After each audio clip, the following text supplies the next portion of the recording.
Party నిర్మాణం మా party నిర్మాణంలో ఖచ్చితంగా నా పార్టీని బలోపేతం చేసుకునే విధంగా నేను పనిచేస్తా. ఇక అభివృద్ధి విషయంలో కేంద్ర ప్రభుత్వం ఫండ్స్ నుంచి ఏ ఫండ్స్ వచ్చినా కూడా వాటిని రాష్ట్ర ప్రభుత్వం ఇవ్వాల్సినటువంటి షేర్ని రాష్ట్ర ప్రభుత్వం కేంద్ర ప్రభుత్వం షేర్ ఉంటాయి, 60-40 ఉంటాయి, కొన్ని 50-50 ఉంటాయి. ఆ విధమైనటువంటి పథకాలు ఏ డెవలప్మెంట్ ప్రోగ్రామ్స్ ఉన్నా వాటికి రాష్ట్ర ప్రభుత్వం నిధులు ఇవ్వడం వల్ల ఆ యొక్క డెవలప్మెంటల్ అభివృద్ధి పనులు అనేవి ముందుకు సాగుతాయి. ఆ దిశగా రెండు ప్రభుత్వాలు కూడా కలిసి పనిచేయాలి, అప్పుడే అభివృద్ధి అనేది సాధ్యమవుతుంది. అదేవిధంగా ఎన్ఆర్ఈజిఎస్ ఉంది. ఎన్ఆర్ఈజిఎస్ అనేకమైనటువంటి గ్రామాల అభివృద్ధి జరుగుతూ ఉంది.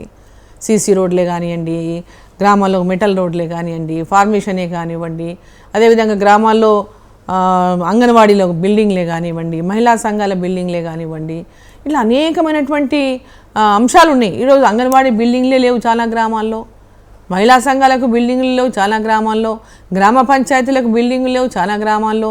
ఇవన్నీ కూడా ఎన్ఆర్ఈజిఎస్ కింద తీసుకునేటటువంటి అవకాశం ఉంటుంది. రాష్ట్ర ప్రభుత్వం కొంత నిధులు ఇస్తే ఆ నిధుల ద్వారా ప్రతి గ్రామంలో కూడా అంగన్వాడీ భవనం లేనటువంటి ఊరు లేదనేటటువంటి విధంగా చేయాల్సినటువంటి అవసరం ఉంది. అదేవిధంగా మహిళా సంఘాలకు మనం పెద్ద ఎత్తున ప్రోత్సహిస్తూ ఉంది కేంద్ర ప్రభుత్వం, వాటికి కూడా రాష్ట్ర ప్రభుత్వం కూడా దాంట్లో భాగస్వాములైనారు. సో దీనికి ఆ మహిళా సంఘాలకు బిల్డింగ్లు కూడా ఇవాళ ఎన్ఆర్ఈజిఎస్లో తీసుకునేటటువంటి అవకాశం ఉంది. ఇంకా సీసీ రోడ్లు ఎక్కడెక్కడైతే సీసీ రోడ్లు ఉన్నాయో కొన్ని చోట్ల ఎక్కువైపోయినాయి, ఉన్న ఊర్లలోనే వేసిన వాటి మీదనే వేస్తున్నారు. అట్లా కాకుండా ఎక్కడెక్కడ ఇంతవరకు సీసీ రోడ్లు వేయలేదు, ఏ గ్రామాల్లో ఇవి వెనకబడి ఉన్నాయి, అటువంటివన్నీ ఐడెంటిఫై చేసి ప్రతి గ్రామంలో కూడా ఏ గ్రామంలోనైనా సీసీ రోడ్డు కానీ డ్రైన్ కానీ ఇవన్నీ కూడా మనం కంప్లీట్ చేసుకోవచ్చు. వచ్చేటటువంటి 2-3 ఏళ్లలో మనం కనుక దృష్టి పెడితే మహబూబ్నగర్ జిల్లాలో అన్ని గ్రామాలు కూడా ఇవి కంప్లీట్ చేసుకోవచ్చు.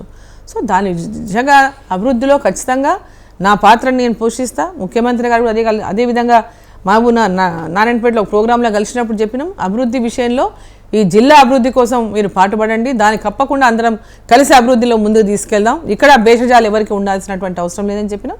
అభివృద్ధి విషయంలో ఎలాంటి భేషజాలు లేవు. జిల్లా అభివృద్ధి కోసం అన్ని రకాల కూడా అభివృద్ధి విషయంలో మా సహకారం కూడా పూర్తిగా అందిస్తాం.